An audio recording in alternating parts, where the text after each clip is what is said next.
So welcome to this special event on climate equality, a planet for the 99%. This event is organized by Oxfam International Inequalities Institute, Stockholm Environment Institute, SEI, and Atlantic Fellows for Social and Economic Equity. My name is Nafkote Dabi. I am the climate policy lead for Oxfam. Hi from London. Really excited to see people joining us from around the world. So I will be moderating today's conversation, and let's start with a little bit of housekeeping. First, the most important thing is the hashtag for today's event. It's hashtag climate equality, so please tweet away. And second, please introduce yourself in the chat box. For questions, please use the Q&A box. We'll have time for questions at the end of the panel discussion. And third, we have Spanish and French interpretation. I hope it's working now. Please press the button at the bottom of the screen called interpretation to select your chosen language. We will put instructions in the chat for this. And finally, the session will be recorded and it will be shared afterwards. Now, we're here to talk about climate inequality and the need for equal transformation. And as we're speaking right now, there are over 30 million people in the Horn of Africa experiencing hunger. Millions have been displaced in search of water, food, and they're mostly women and children. And the climate crisis is one of the main reasons for their suffering. Over 1 million people just in Somalia alone are experiencing starvation. But of course, the Horn of Africa is not the only region affected by the climate crisis. Right now, Southeast Asia, mainly India, is experiencing extreme heat waves. Last week, the capital, Delhi, recorded the country's highest ever temperature at 52.9 degrees Celsius, or 127 Fahrenheit. So people are dying of this extreme heat waves. If we also look at Latin America, last month in Brazil, close to 600,000 people have been forced to flee their homes as a result of catastrophic flooding. People lost their lives. Over the weekend, Germany in Europe also experienced catastrophic flooding, and thousands are displaced. So, there isn't part of the world that's not touched by the climate crisis. We are all affected. But it's really important to understand that we're not all affected equally. Yeah? It's the poorest countries, the poorest people, and mostly in the global south that are most impacted and paying the highest price. It is also important to note that we are not all equally responsible for the climate crisis. So in today's discussion, we will talk about how the richest people, the richest countries, are largely responsible for the climate crisis. While we gather here, within this hour, there will be hundreds of private jets shuttling in Europe and US alone, creating, tons of carbon pollution. So we're talking about the responsibility of the richest, not just to put blame, but to understand the cause and find solutions to build a better world, a better future for all. So how can we address this inequality, not only to address the climate crisis, but also to build a better future for where everyone benefits? And in today's discussion, this is where we will focus. So it's with great pleasure that I welcome our panelists, who are deep thinkers and can really dig into these issues and help us understand the solutions we need. We have with us Madhumitha Ardhanari, Atlantic Fellow for Social and Economic Equity and a climate and land justice advocate. Hi, Madhu. We also have with us Fadhel Kaboub. He is an associate professor of economics at Denison University and the president of the Global Institute of Sustainable Prosperity. We also have with us Sivan Kartha. He is the Equitable Transitions Program Director at SEI, Stockholm Environment Institute, US. So it's really an honor to be joined by you all. And I'm looking forward to hearing from each of you on climate inequality, but crucially about the kind of solutions we need to create a fairer world for all. But first, to set the scene, we're going to hear from Astrid Nielsen-Lewis, who's the lead researcher at Oxfam Sweden and also the co-author of the Climate Equality Report. Astrid, over to you. Thank you. And I have slides that I will share. So, do you see full view? Yeah. So I'll dig right into it, since I have just a couple of minutes to present to you the main findings and main narrative of our report. That's the starting point to the conversation today. So our report is grounded in the fact that the crisis of the climate breakdown and extreme inequality dominate our age. The climate crisis is deepening, threatening life on Earth.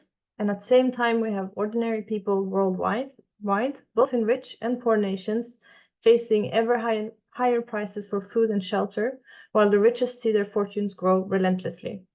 Women, people of color, indigenous people, and other marginalized groups bear the brunt of the consequences. Young people and future generations will face the worst consequences of our failure to tackle climate change. So we must address climate inequality together.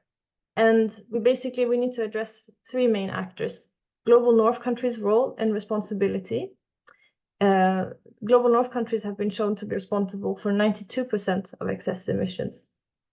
Second, the role of corporations, in particular fossil fuel corporations. There's a study that shows that 70% of industrial carbon emissions since 1998 came from only 100 oil, coal, and gas producers.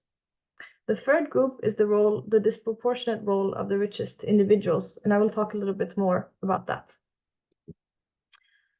So why do the rich have a central role in the climate crisis? We divide it in three areas. The first one is the carbon they emit through their daily lives. Naf mentioned the private jets and so on. The data that we've developed together with Stockholm Environment Institute showed that in 2019, the richest 1% were responsible for 16% of global consumption emissions. And that is the same amount as 2/3 of the world population. The second point is their investments and shareholdings in heavy polluting industries and their vested financial interest in the economic status quo. And then the third area that is also key is their undue influence over media, the economy, and policy making. So I will talk a little bit more, especially on point one, on consumption-based emissions, because that's where we had new data that we presented in the report that was developed by Stockholm Environment Institute. And so on this graph, you can see different income groups. So from the bottom, 50%, middle 40%, and then the top 10 in red. And what we see is that the richest 10% have emitted half of global carbon emissions. This is for 2019. Whereas the bottom 50% are only responsible for 8% of global emissions. And this graph is based on income inequality, and we're not able to include wealth. So think about that. The inequality would be even higher if we could properly account for that. So it's really stark differences. And basically what we see is that the richest 10%, still here in red, have used over 2/3 of the remaining carbon budget that we have. And what's happening right now is that the remaining carbon budget is primarily used to fuel the overconsumption of the richest. So that's one side of the coin. And the other side is the uneven consequences. We call it the second dimension of climate inequality, sorry. And that's simply that the richest countries and richest people are the most insulated from the climate catastrophe that they have caused. On the other hand, the climate crisis hits hardest those who are already most vulnerable, and the damaging impact of climate change is being redistributed onto people living in poverty. And on the image on the slide here, you can see two different neighborhoods in Mumbai in India, where you see that the poorer slum area is 6 degrees hotter. And that shows that really, even geographically at the same spot, you can have really big differences on the impact side. So basically what we see is a vicious circle where the climate breakdown is fueled by a rich minority, which directly affects the living conditions of the most vulnerable, making them even more vulnerable.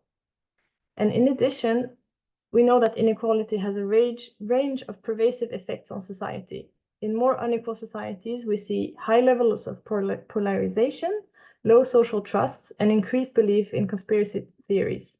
These things make it difficult to find a collective consensus that we need to implement ambitious climate transition. Second, the luxury lifestyles at the top create pressure to consume.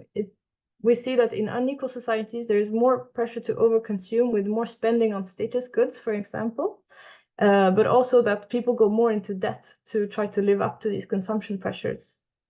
And then the third aspect is, of course, that the high inequality creates more concentrated power at the top, weakening our democracy. But this also means that it can be flipped into a positive win-win for people and planets. For instance, we know that more equal societies are better at collectively managing risk and face the impact of the crisis. So greater equality is morally just and can boost the transition. So now we come to the equal transformation. That is what we need, and that is what we're going to talk about today. But in Oxfam's report, we divided it in three main areas. The first one is we need a radical increase in equality. Basically, government needs to implement proven policies to dramatically drive down the economic inequality gap. And reducing income and wealth of the richest will also raise money for the transition and reduce their undue influence. More equal societies can secure the political consensus needed for a rapid and permanent transition away from fossil fuels and overconsumption. So only by radically reducing inequality can we deliver a good life for all of humanity while protecting and preserving our planet. The second area is a fast and just transition away from fossil fuels. Wealthy, polluting countries, which have the greatest responsibility for and capacity to reduce emissions, must phase out fossil fuels first and fast. Corporations and billionaires who have profited from plundering the world must be taxed to drive down emissions urgently and to fund the transition. The trillions of dollars that can be raised from these taxes can be invested in public services and technologies designed for and by the 99%, but also accelerate the mobilization and provision of climate finance, technology transfer, and support for losses and damages already incurred. And then finally, we have this a new purpose for a new age, and I hope we'll manage to touch on that today. Basically, the current economic system geared towards concentrating ever greater wealth is driving us over the precipice. The climate and inequality crisis are the results of our racist, sexist economic system built on exploitation of people and natural resources, and particularly in the global south. The focus on economic growth of any kind and endless extraction and overconsumption must end. Our economies should be purposely redesigned and reimagined with a primary focus on the twin goals of human and planetary flourishing. So this is the summary of our report, and I hope it's a good conversation starter for today. Thank you. Thank you so much, Astrid. That was a great summary. Everyone, please find the link to the climate equality report in the chat box. And as Astrid has clearly outlined, we cannot talk about climate change without talking about inequality. And also, if we fail to address the emissions of the richest, we will fail to address the climate crisis. Because for me, the most important thing that we should all focus on is the carbon budget. We have a limited carbon budget, and the richest are burning through it, as Astrid has highlighted. But not only that, if we fail, again, to address the emissions of the richest, it means we will also lose our chances of tackling inequality and poverty. And I want us to discuss more on this issue of climate inequality. And for this, I will turn to you, Fadhel, Sivan, and Madhu. Why should we talk about climate inequality? And why is it so important? Maybe you want to start to respond on this, Sivan, first. Sure. thanks, Naf, and thanks for organizing this. I think it is a very important issue. And one might at first wonder, well, why is it important? So there is great carbon inequality, but we certainly wouldn't want to fix it by just raising the emissions of the poorest so that everyone's emissions are equal and high. We clearly have constraints that keep us from doing that. We do want more energy access and more livable lives for the half of the world or more who still are striving for that. It's a bit obscene that more than 2 billion people on this, in many ways, very wealthy planet still don't have access to clean cooking fuels and electricity. So yes, we do need to expand energy access. It needs to be done in a way that's low carbon. But I see the carbon inequality issue as a lens into a deeper structural problem. The easiest way that I sort of have of picturing it is that if we go back 30 years, that was sort of the beginning of the time frame over which we did this analysis. We, as a global community, were realizing there's a serious climate problem. We were in the process of negotiating a climate treaty. We negotiated that treaty and signed it. And then promptly over the next 3 decades, we doubled the problem. We doubled our cumulative emissions to the planet. We've not improved it, we've doubled it. Now, we've sort of justified that to ourselves by internalizing a narrative that we needed that growth in economies and in consumption and in emissions, because we need to eliminate poverty. There was still rampant poverty in 1990. And that was valid justification, even though, yes, there are undesirable side effects of that growth. We'll grow past it. But that's proven a fiction. That aggregate growth that we've pursued, it hasn't even come close to eliminating poverty. And in fact, inequality has gotten worse. That growth has been undertaken in a very particular manner. And I think we'll hear a lot more about that from Fadhel. And it's one that it's a manner of growth and allocation of resources that's been overwhelmingly directed toward meeting the preferences of the wealthier. That's where our material resources are going, and that's where the environmental costs are coming from. There's a very, very sobering analysis by Jared Diamond in his book Collapse that I hope isn't prophetic. He looked at a number of different civilizations prehistorically, that had collapsed, societies that had collapsed. And there were various things that they had in common, but one thing that he highlighted, and even more so in talks he's given afterwards, is that each of those civilizations was radically unequal. The elites were sufficiently insulated from the initial impacts of these unsustainable societal paths. They were sufficiently blinded to what was actually coming, that even while the majority of their civilizations may have been actually feeling the pain, as today in this world, the majority is, the elites were still able to pursue blithely the same course, and in a way that it sustained their own positions and their own status for a while, but which led their own civilizations over a cliff. And so it's very important that that is not prophetic. And I see carbon inequality as a very dramatic indication of how radically unequal our societies are and how radically inequitable are the economic and political systems that have been set up that have created this global economy. And so I think at its sort of highest level, that's why I think it's important to think and talk about carbon inequality and to do something about it at its root level, at its structural level.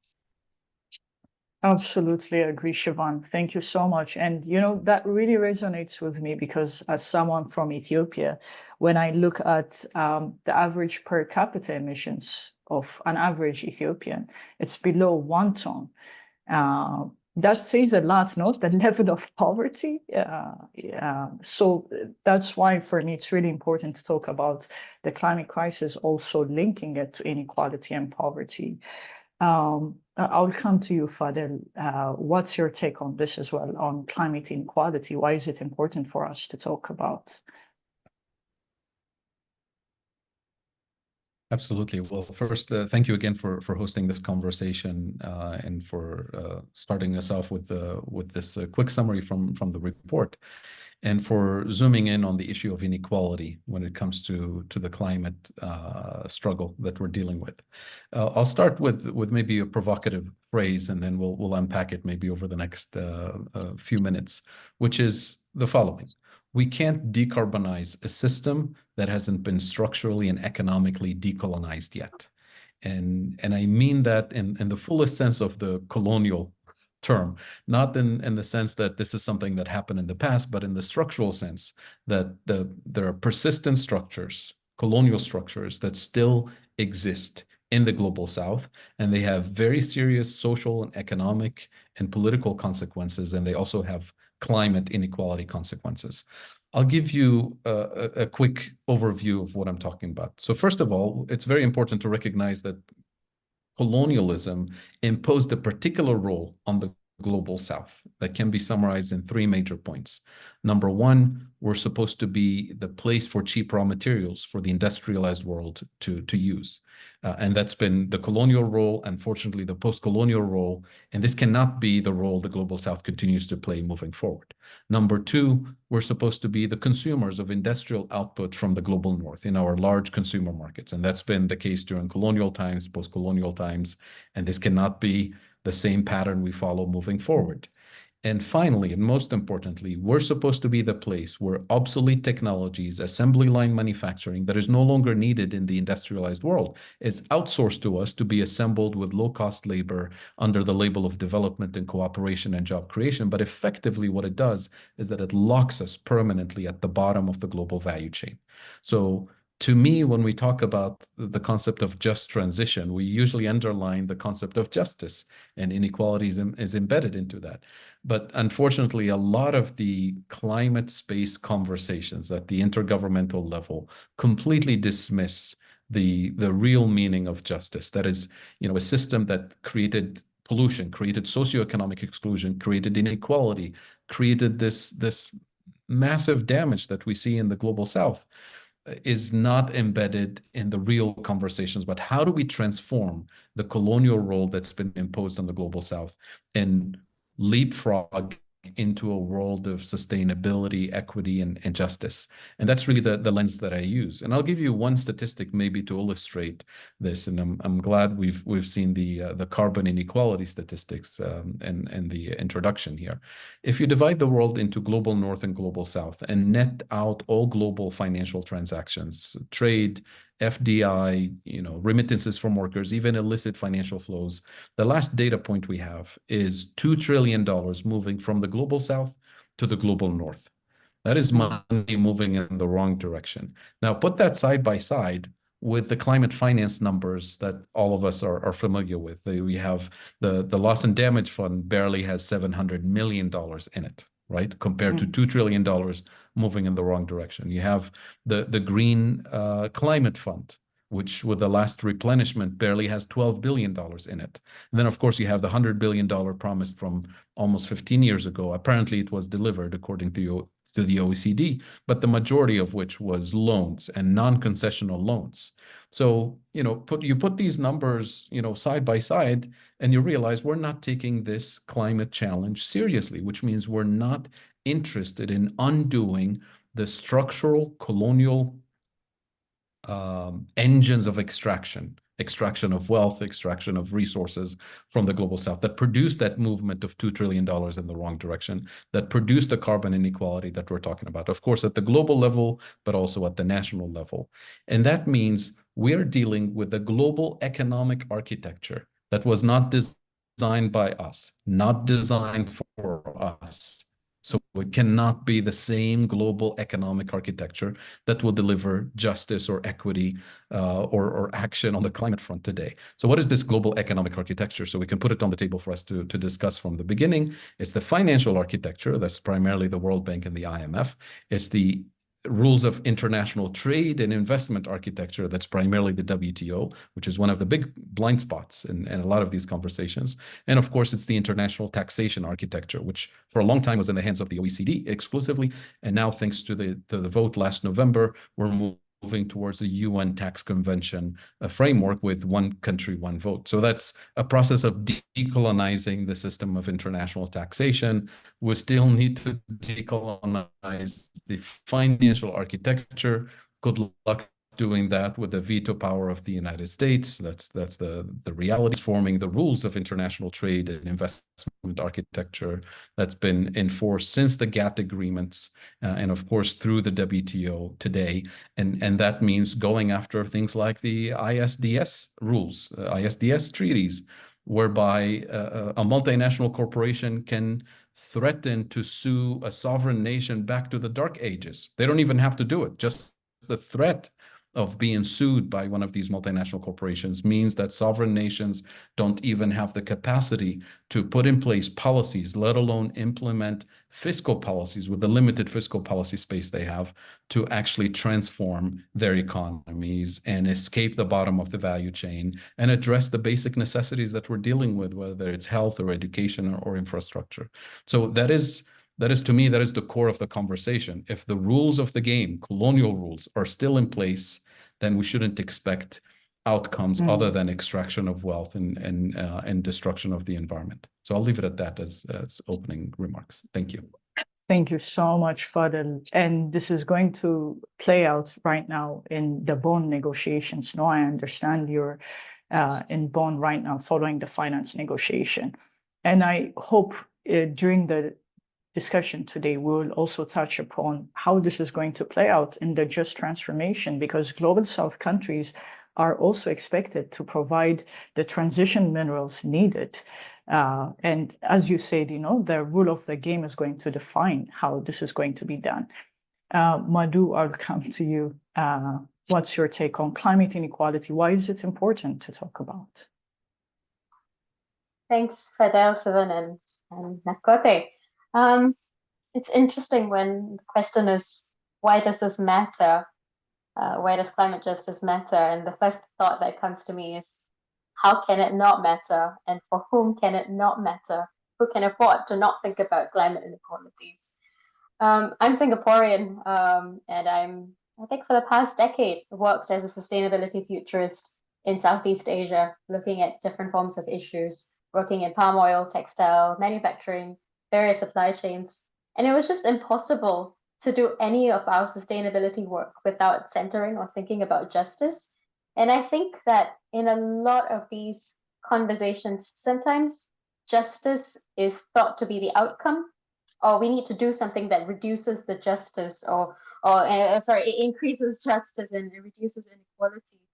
But I almost feel like it needs to be the pathway or the route towards action. Without it, we can't do the work really well. We are always going to be set in a situation where the status quo is such that one group of people is immensely unhappy.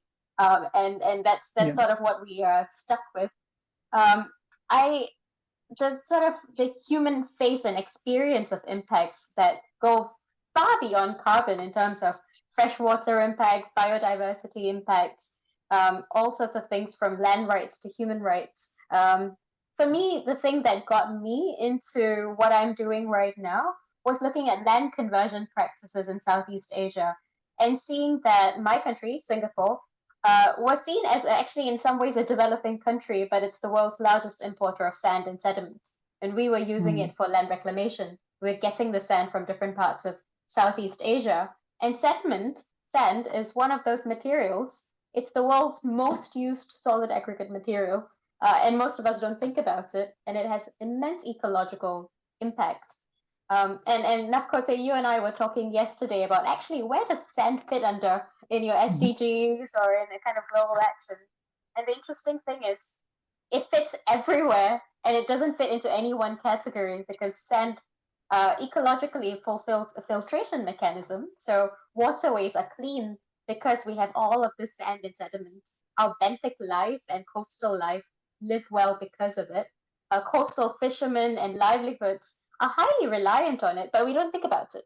And for me as a futurist, for looking at sediment extraction and the inequalities it causes in different parts of the world, is massive because it's not only already an issue right now that is understood, underestimated, and neglected.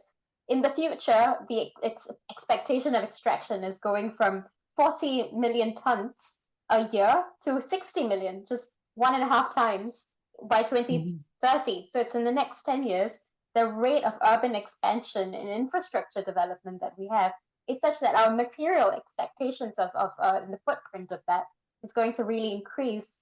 And we can't, like, it's already a site of immense climate injustice. And it's not just carbon, it has so many different faces. And many of the people at the front line of the impacts might not see it as climate impacts necessarily because it's made invisible, invisibilized in such a way that people are just focused on the hamster wheel. I need to earn money to support my families. And I think there was this wonderful picture that was showing, the people who care often are seen to be privileged because they have sufficient distance from the impacts to be able to talk about it. And the people in the front lines don't have the ability or often are silenced. It's not that they don't have a voice, they're often actively silenced from being able to talk about it. So I think there are not just inequalities. I think Fadhel and Sivan talked beautifully about the structural impacts and that sit beneath the face of it that we see. But there are also sort of behavioral access inequalities and also inequalities in voice that result in further inequities going forward. So to me, I think my project looking at material extraction and extractivism is one sort of case study looking at climate more widely. It's such a big topic to get a head around for the average person who isn't swimming in deep into climate science or climate studies. But it affects all of us already, and it all affects all of us differentially.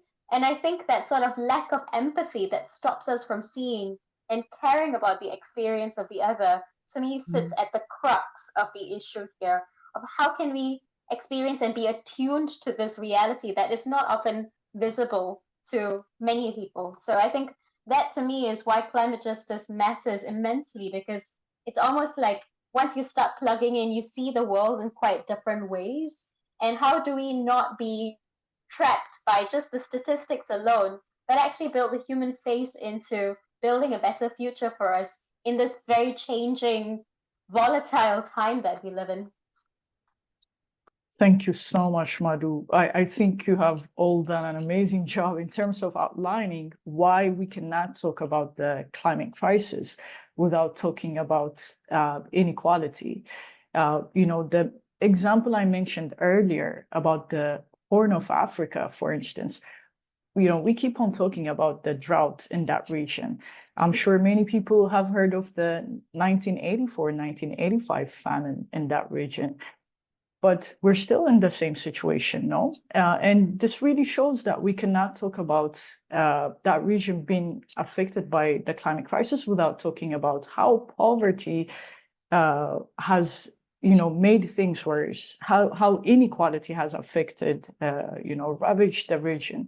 And now the climate crisis actually is coming on top of that and will actually make, a really bad situation even worse. And this is why we need to talk about equal transformation urgently, to eradicate poverty, to eradicate inequality, and to address, the climate crisis and build a better future for all. So now shifting gears to what is needed. Let's unpack what is, equal transformation, what it entails. So what does that look like in your view? And how can we ensure everyone benefits? Maybe, Sivan, I'll start with you again. Okay.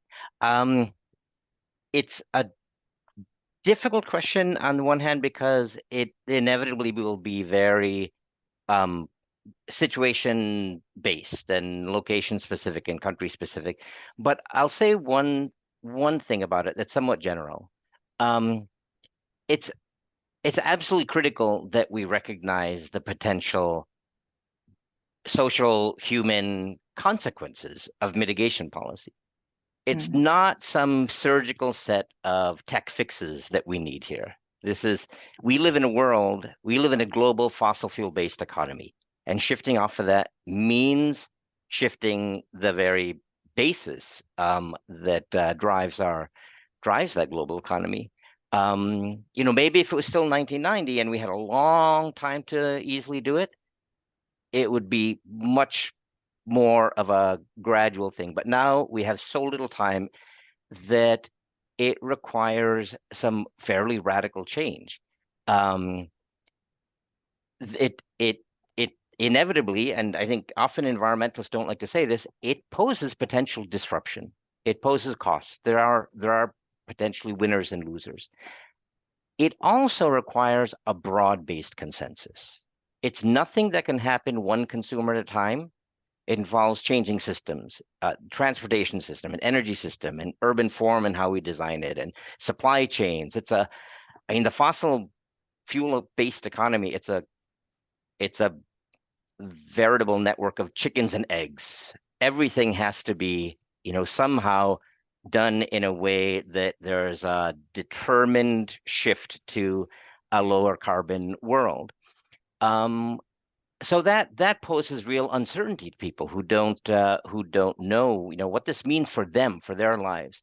And in such an unequal world, where the lives of the majority are really characterized by precariousness, that kind of uncertainty, precariousness plus uncertainty, leads to fear, and fear leads to resistance. And so it's not just, among some particular group of people who are threatened for a certain reason. It's not a gilets jaunes type of phenomena solely. That's why there's such ambivalence, even among the majority, about making substantive commitment and investments in climate transition. And so in order to do this, and do this in a way that's just, and do this in a way that it actually works, that it can command that kind of a broad consensus, we need to reduce that precarity. And it was kind of said best by, ironically, General and President Eisenhower, who said when he can't solve a problem, he steps back and he makes it bigger. And that's what we need to do. It's not a tech fix problem. It's a much bigger problem. We need to deal with more fundamental situations. In the US, I'll speak from this standpoint, people are worried about jobs, not just because of jobs in life, because of healthcare. Their healthcare is attached to their job. And a very large fraction of people who fall into bankruptcy do so because of healthcare costs. Similarly, access to education. People need to know that they can get their kids educated. And if they don't have these type of really fundamental needs, even at, sort of the, not talking about the poorest of the poorest of the poor, but even middle classes, if those sources of precarity aren't dealt with, they'll very much fear the uncertainty that comes with a major transition. And so my very, sort of the summary of all that is in order to make it fair, make it equal, and make it successful, we have to make it bigger. We have to consider it part of a larger set of problems that need to be fixed. Thank you so much, Sivan. I'll come to you next, Madhu. Well, what are your thoughts on this? I loved what Sivan said about fear, and I think that's one of the challenges of this day and age, is that we know that some things are going to get quite bad, and the easy sort of gut reflex is to go, well, it's quite scary. And I feel like having worked with different businesses and organizations, fear often leads to some form of paralysis. Like, we don't want to think about it. It happens organizationally and in individual lives as well. But equally, I feel like all this focus, all this reality around consumption looks like we have to think about quite an ascetic Like we need to give up a lot of things in order for us to transform. And I think that is the case for some certain luxuries that we've come to, humanity has come to see, certain like private jets and things that people are focusing on.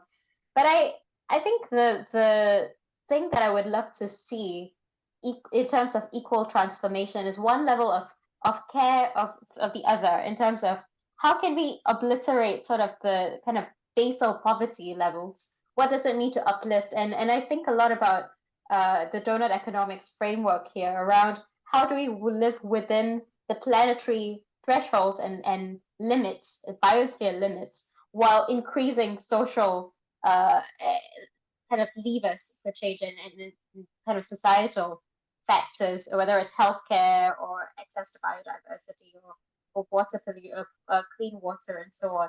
So I think that is one kind of framework structurally. I would love to see that in terms of equal transformation of how are we able to improve people's lives within our limits, and how can we do that structurally in a way.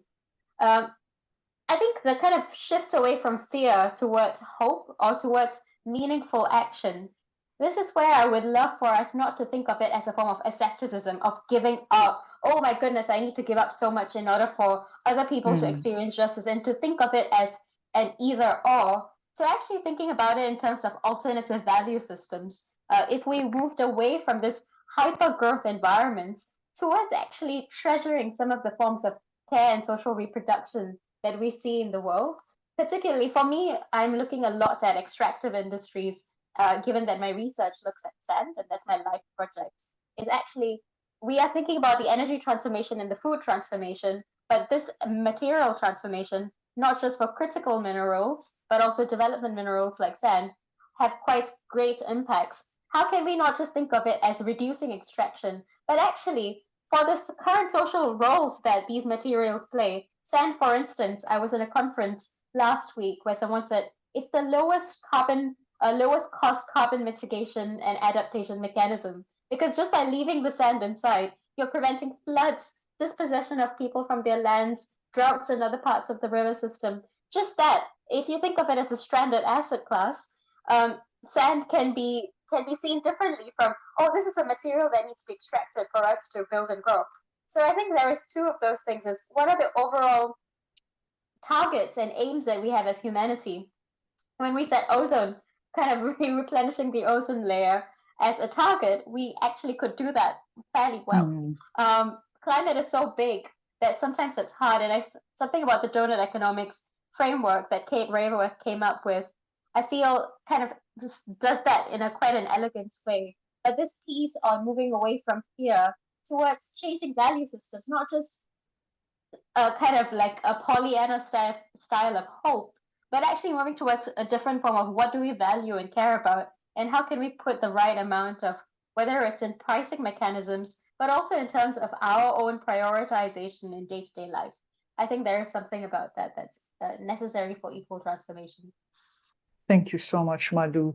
Fadhel, for you, I will actually focus the question on what is needed to create that equal transformation, especially between the global north and global south countries. The global north is largely responsible, as we said, for the climate crisis, but not only that, they also have a greater capacity for a just transition.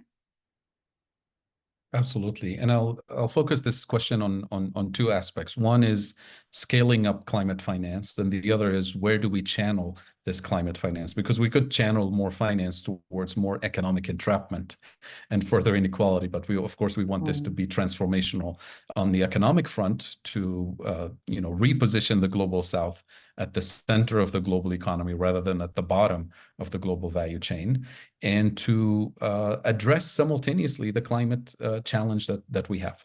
So we'll start with a simple scientific fact, which is some countries have exceeded their carbon budget and others haven't. The countries that exceeded their carbon budget, they owe a climate debt.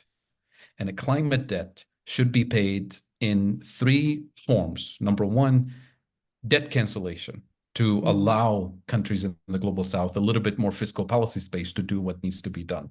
Number two, transfer of life-saving technology. We're not talking about all technology, but the technology that will allow us to build the building blocks of climate adaptation and economic transformation. And I'll come back to those categories in a minute.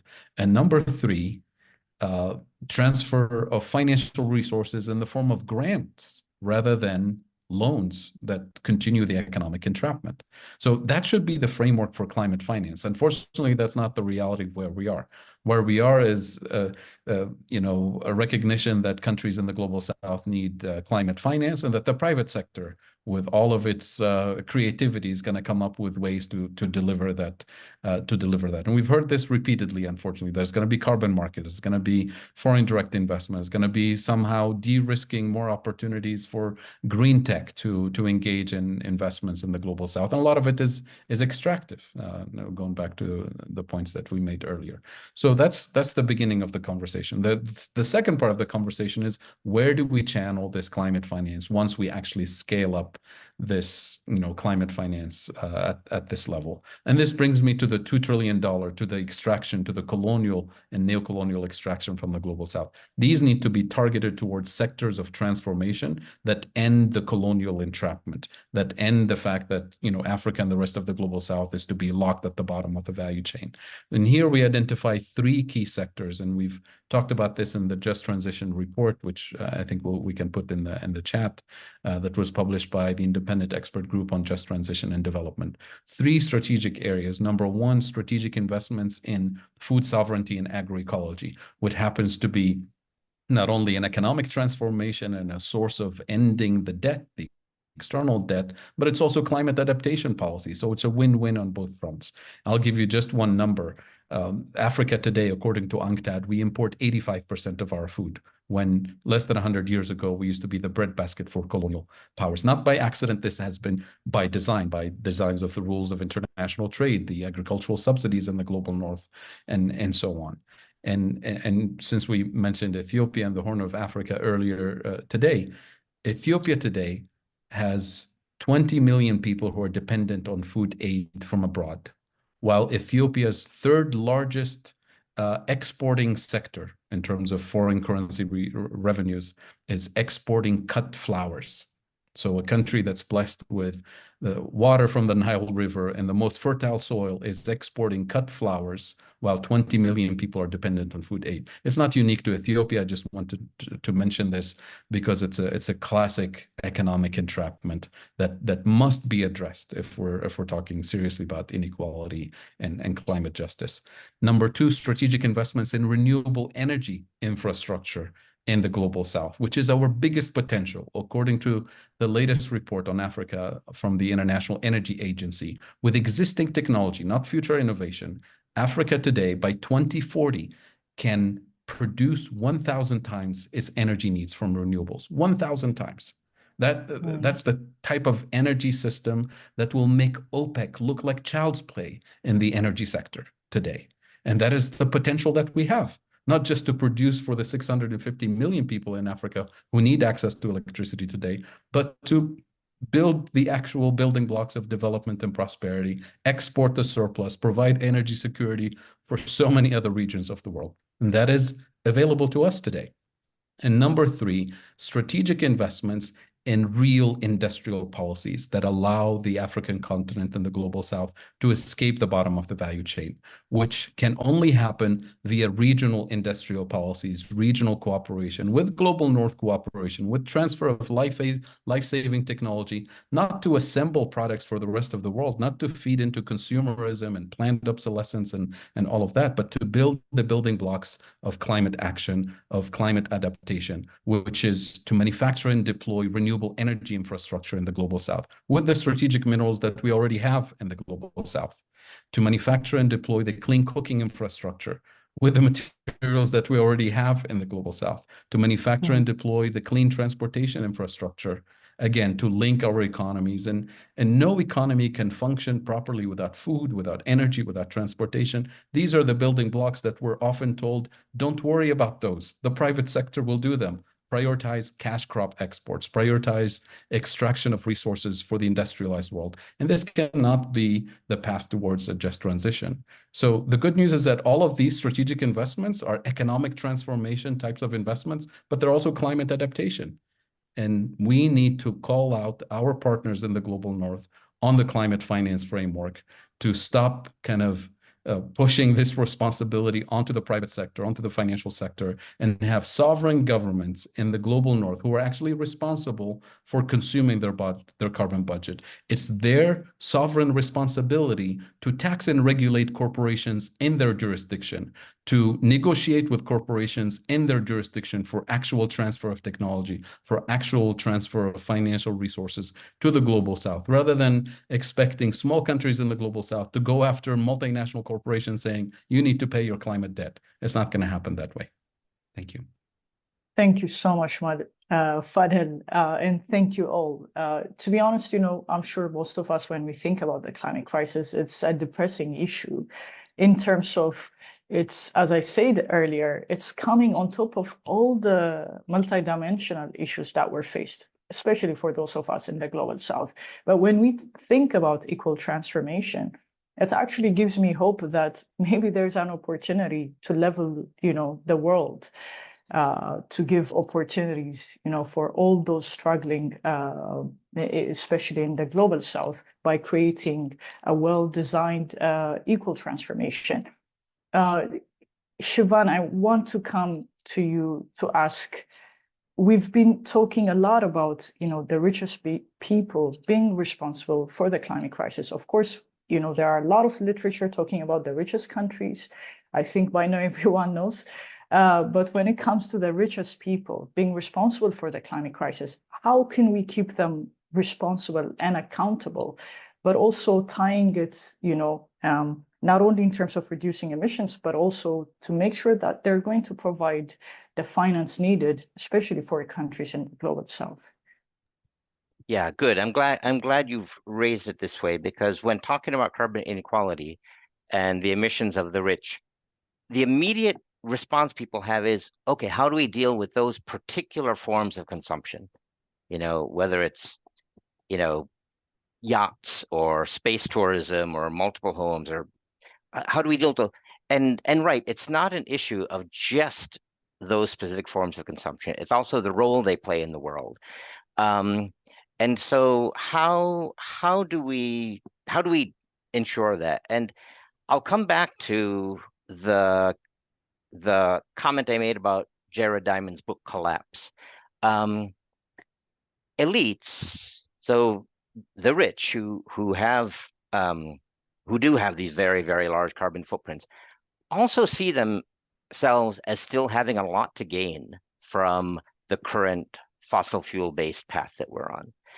And they have the political and economic power to make that happen. And so the question is it at all possible to even shift to a different path while they maintain that political economic power? Or do we just need more democratic systems? And I think it's the latter. I think we simply need more democratic systems. Again, speaking from the standpoint of the US, there's so much entanglement between the fossil fuel industry and corporate donors generally, and our lawmaking bodies, because of campaign finance laws that we have, extremely permissive campaign finance laws, and because of the roles that lobbyists play, and basically because of the extremely high level of dependence of lawmakers on these donors as opposed to on the voters. And so I think that we need to see this in terms of the current economic and political power they have, and limiting that in the political sphere, limiting it also in the sphere of information. The misinformation campaigns that have happened around climate change have been phenomenally successful. The polls have shown that there was a higher proportion of people who believed that climate change was in fact a problem earlier on, before the Republicans in this country took it as part of their platform to deny climate change and to work against climate policy. And so I think that a critical part of allowing more equitable and more ambitious climate policies at the national level is to deal with issues of political and economic inequality domestically. Thank you so much, Sivan. Any comments, Fadhel, Madhu, on this topic?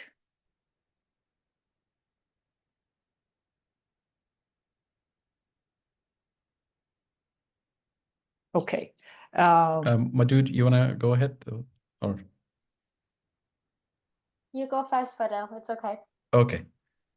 Just a quick thing about inequality and the responsibility of the rich and the ultra rich, we should say. Number one, we have to recognize that every billionaire, and now soon we'll be talking about the trillionaires, I guess, every billionaire is the result of policy failure at the national level. And I think we need to refocus our thinking at the national level, because we have this almost natural instinct to say tax the rich, which is absolutely tax them out of existence. But we forget that they're the result of a system. You tax the rich, you get more rich through the back door, which means we need to move away from the concept of redistribution, because the concept of redistribution assumes that we're not going to change the engine of the system that's producing this inequality, which is every time it produces inequality, we tax and redistribute, but we don't change the engine of the system. We need to be moving towards a system of pre-distribution, where by design, the engines of the economy don't produce billionaires, don't produce trillionaires, don't produce inequality, don't produce pollution, don't produce socioeconomic exclusion. So it's about system design. And this is where the role of the government comes in. And that's why I always say tax and regulate, so that we're taxing the rich and the polluters and the speculators out of existence. We're not taxing them because we need their money or their permission to have a sustainable economy. And if we don't do the regulation, the actual structural transformation towards a pre-distribution system, then it's like shooting ourselves in the foot and saying, well, we're going to go after these billionaires, we're going to tax them and the polluters and all of that. And of course, because they're so powerful, so influential, good luck doing that, number one, and then good luck trying to avoid the fact that they're going to charge us back those same taxes and fees through the back door, which is what fossil fuel companies, which is what all the big multinational corporations do. For them, it's the cost of doing business. It's a slap on the wrist. So you tax them more, they charge you more. So that is my call to action, is tax and regulate the pollution and the inequality out of existence, rather than just tax and hope for the best. Thank you so much, Fadhel. Out of existence. Madhu, over to you. I loved what you said, Fadhel, in terms of kind of pre-designing the system and the role of government. My concern here is that government's fundamental interest is still in sovereignty in their own countries. That this is a problem that's civilizational. And the moment our interests are so siloed and individual, it's the US versus China, or Ethiopia versus Sierra Leone, which makes no sense to me. We need to learn to work together, but our structures and our systems are not poised for it, and our ideas of, or our experiments with world governance haven't quite worked all that well, with our multilateral systems having lots of different forms of collapse. So I don't know, I think there is something about reparative and distributive, pre-distributive justice that has to be about how do we work together meaningfully across differences, not just within this sort of old, in some ways, kind of not fit for purpose system of sovereign countries that are still working within those interests. That's just is kind of a question, provocation in all of this is completely agree. These are the systems, or these are the sort of mechanisms we need to rethink the current structures. But how do we do that when you're talking about decolonizing the systems, Fadhel, and we know that the state can be an instrument of violence in and of itself in so many different places already. So I think, yeah, that's almost like we often pass the buck to the government. We did talk about democratization. Sivan, you talked about democratizing systems. There's something about actually what does it mean to disaggregate decision-making systems in a way that is meaningful to the average person, where we don't feel so far away from a policymaker, where a policy wonk suddenly has much, much more power than someone who's facing the front line of climate impacts. So I think that's just a thought as I'm listening to the two of you. Thank you so much, Madhu. Really appreciate it. I see we are a bit, running out of time. So let me open the floor for questions from audience.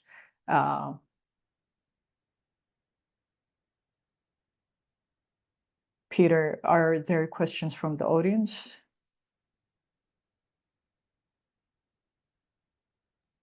Yeah, I just sent them through to you. Okay, thank you so much. Okay, so one of the question is, how should we think about carbon taxation for the wealthy? Maybe, Sivan, do you want to start on this? I can say something brief. Okay. I think that in one way or another, a price has to be put on carbon. Like Fadhel was saying, we have to tax it out of existence on some level. I think we also have to think about what are inherently progressive ways to tax it. I think that it's very easy to do something broad brush, something with the strength, but also the aim of a sledgehammer, that because of the way that we've developed really fundamental systems like transportation and housing that rely on fossil fuels, simply putting a high carbon tax on would have high costs for poor families, which require a large share of their own incomes for energy services. So we need to think very carefully about how to do it progressively. What are the particular forms that such a tax would take? Maybe it's focusing on things like airline travel and such could possibly help, but I think it will require much more than just putting a price on carbon, even though that's sort of beloved of economists as the most straightforward tool and most efficient tool. I think it'll take much more to make sure that those potential human and social costs of mitigation policies are addressed. Thank you so much, Sivan. Maybe let me go to the next question. This one is for you, Fadhel, I think. Considering the world system analysis, the global north cannot afford the prosperity of the global south within the capitalist system. Do we have an alternative system that can be achievable? Yes, I think this is for me because I tweeted something to this effect a couple of days ago, which is, I can repeat it here, which is, for me, for the global north, perceived threat to the global system is not primarily terrorism or cybersecurity or Russia or China or any of those things that are usually on the radar screen. The real threat is a global south block of countries repositioning themselves via industrial policies away from the bottom of the global value chain. And if you take what I said earlier and what we say in the Just Transition report seriously, which is our biggest opportunity is renewable energy infrastructure manufactured and deployed in the global south, clean cooking infrastructure, clean transportation infrastructure, and to truly develop the global south. Then you realize that the vast majority of the critical minerals that are needed for this transformation are in the global south. And if the global south begins to use those resources for its own development, for its own climate action, then there wouldn't be enough of those critical minerals to decarbonize the rest of the world, the global north, and allow the rest of the world, the global north, to continue its obsession with consumerism, with growth for its own sake, with energy waste, with planned obsolescence, with all of that, which means it will have to force a genuine, candid conversation about who's going to use those resources under which framework. Are we talking about a coherent degrowth, circular economy, living within our planetary boundaries type of framework? Are we going to continue on the same pattern of growth? If you look at the European Green Deal, for example, it's very explicit that this is a growth deal, that this is not a degrowth framework. This is not a circular economy. We're just going to decarbonize the global north transportation and energy system by using the critical minerals that we're going to extract from the global south. If you look at the US the IRA, right? This green industrial policy, the Inflation Reduction Act, there is absolutely no conversation about a circular economy. It's a growth model that assumes we're going to extract the resources from the global south. If you look at the Chinese BRI model, the Chinese development and growth model, it's also assuming extraction of resources. So the numbers simply don't add up. That is, the critical minerals available on the planet will not be sufficient to develop the global south and allow the rest of the world to continue with this growth and consumerism model. So if somehow we manage to form a global south bloc of countries that will form joint industrial policies to actually develop the basic building blocks of development and prosperity and take climate action and climate adaptation seriously in the global south, then we'll be able to force the conversation in the global north about a different pattern of consumption and growth and development. And that is the biggest threat to the existing hierarchy of geopolitical power. Because if we go back to my very first comment about the colonial role that was imposed on the global south, is precisely not to allow the global south to be in charge of its own resources and impose different sets of policy priorities and policy options on the rest of the world. And that we need to take this conversation that's been shoved under the rug in the climate space and put it front and center and say, how are we going to share these resources if we're truly going to decarbonize the global economy and live in just an equitable system? It is fundamentally a question of power. Thank you so much, Fadhel. Would you like to comment on this, Madhu, Sivan? If not, there are other questions we will have to go through. I would love to answer the next question on applying systems thinking. And of course, I don't know whether you wanted to bring it, but just a quick sort of side tangent to what Fadhel was saying around critical minerals. So I currently sit in the geology department in both the universities I'm part of. And one of the pet peeves with the geologists is that the term critical minerals is defined by the country. Each country defines critical minerals depending on what is important to their supply and the industries that are important for those countries rather than what's critical to the global energy transition. So the average person, most of us think, oh, critical minerals, it's probably the same 5 minerals that are important to the energy transition. That's not how it's defined. So there's a lot of contestation even between Africa.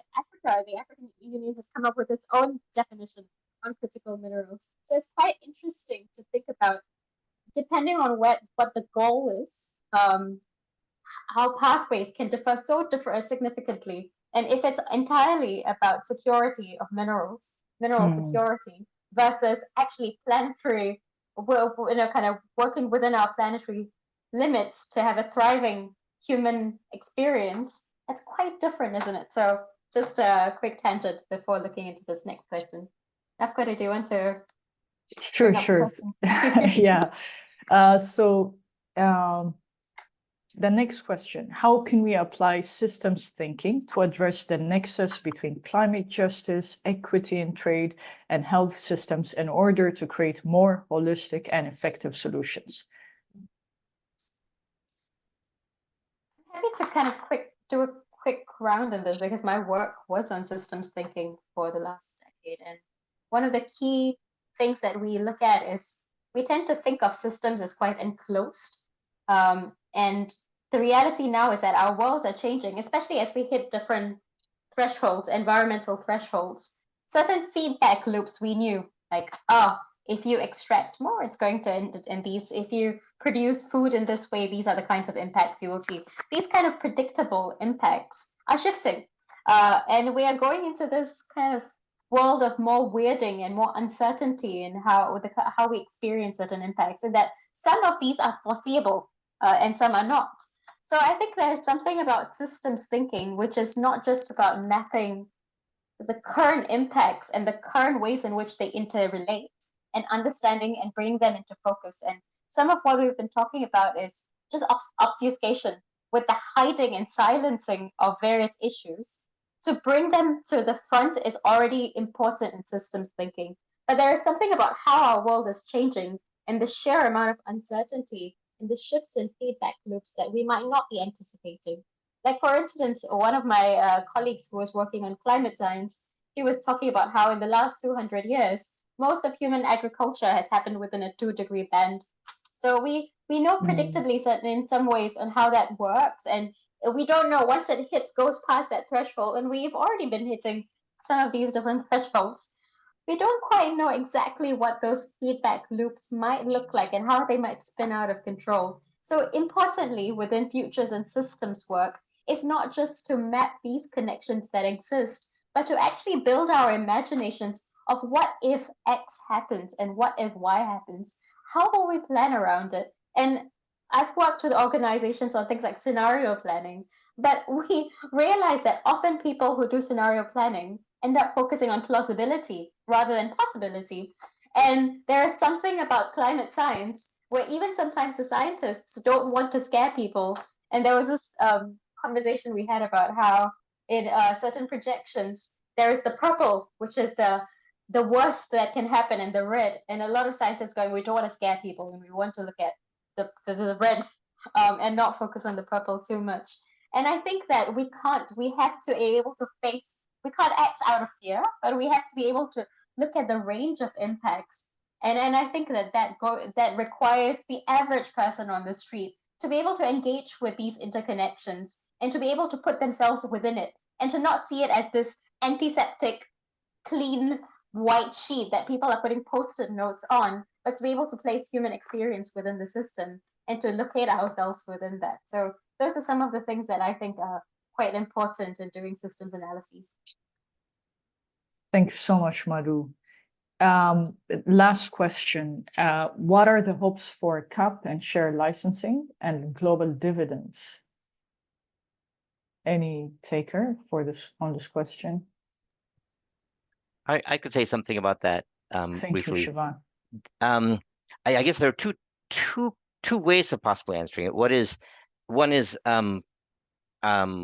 what are the benefits of, and I think there's a lot to speak for a global cap and share system, specifically a global one. I think a domestic one has challenges because the international support, as Fadhel emphasized, is such an important part of a globally effective solution. So the global part is very important, and it does have an inherently progressive element to it.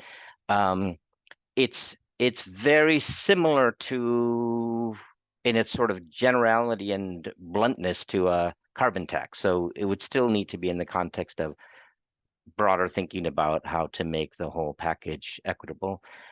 The second way of asking that question is, what are the hopes? Meaning, could we ever do something like that? And I think if you look at the world now, where there's just a vicious fight about international climate finance and the new quantified finance goal, it's very easy to say, as you put it, Madhu, yeah, it's possible, but it's not plausible. And I think that we are past the point where we need to realize that there are no plausible responses, sensible, equitable, effective responses to climate change. We really are in the realm of having to push outside of what's politically realistic, having to push outside of what we have precedents for, and envision very imaginatively alternatives to the system that's gotten us here.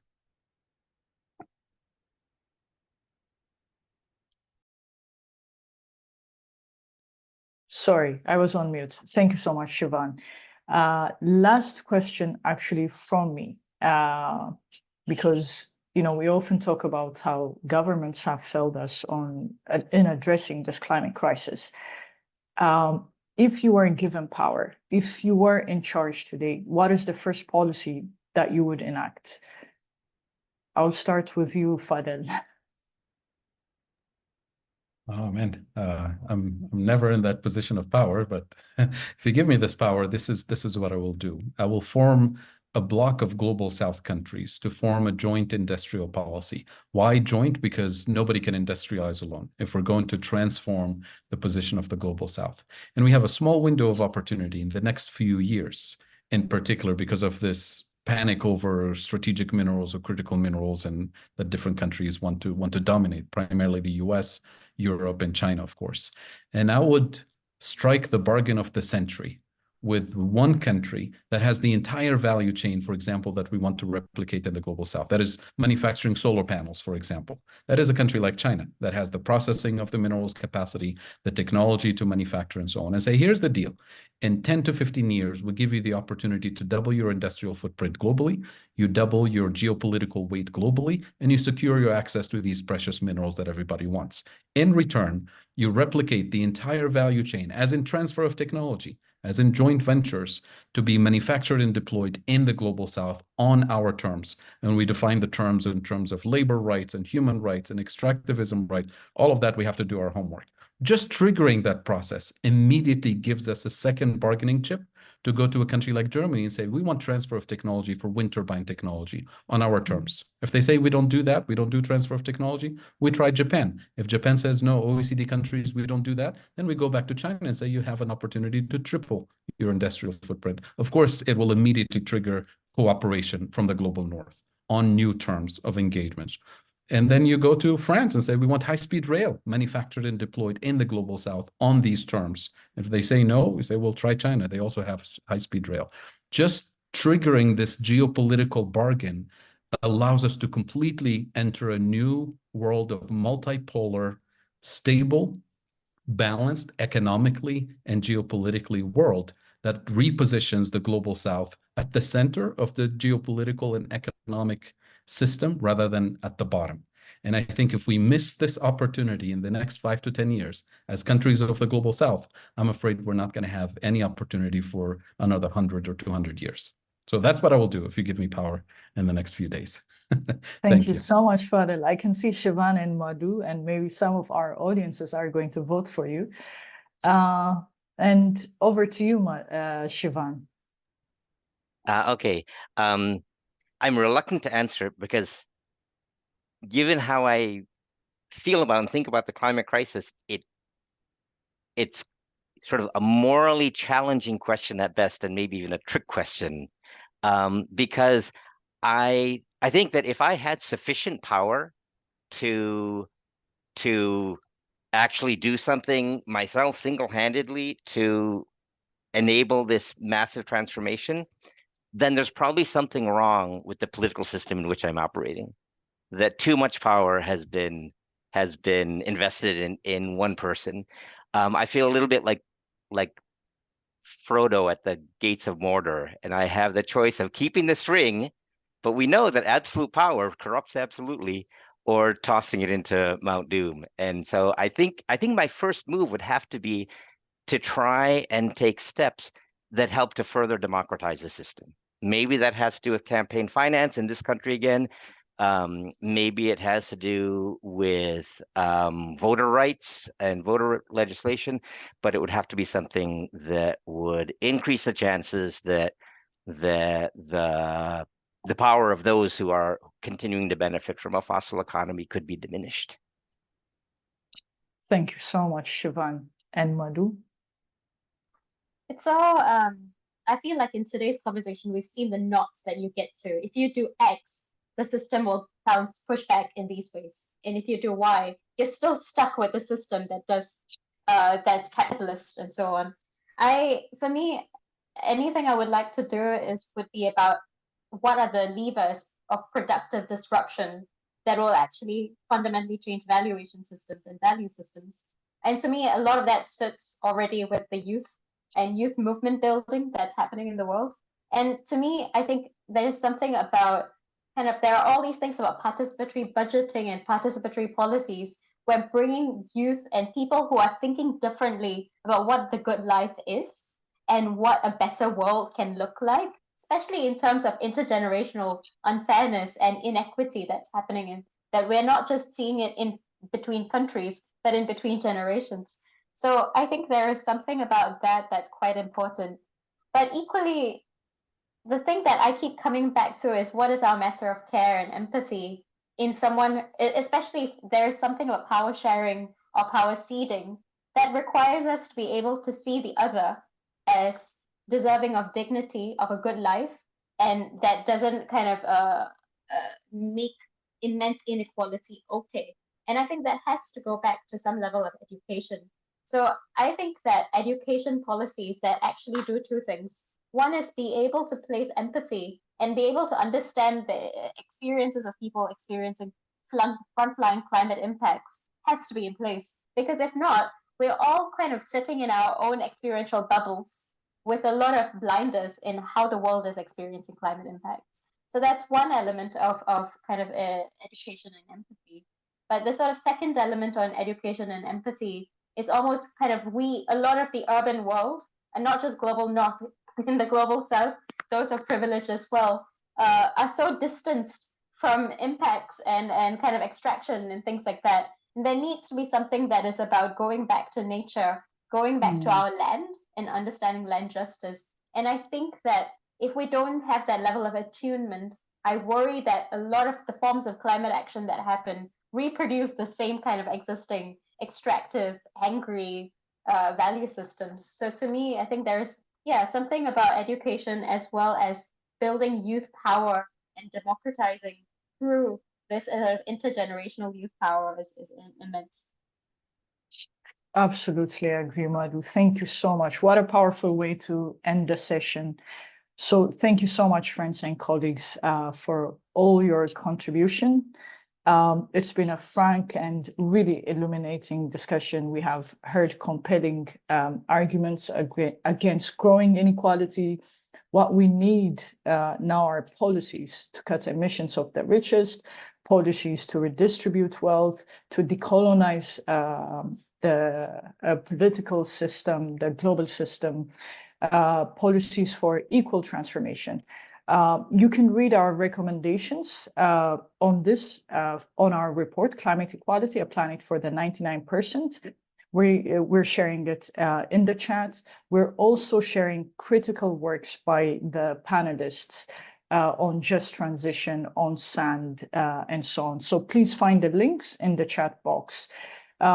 Addressing the climate crisis should be a catalyst for eradicating inequality. That is what we see as the greatest, the greater challenge, but with the greatest reward. So if you would like to join our movement, please support Oxfam's campaign, Make Rich Polluters Pay. Thank you for coming today, and really look forward, to walking this journey of change with you together. Thank you so much.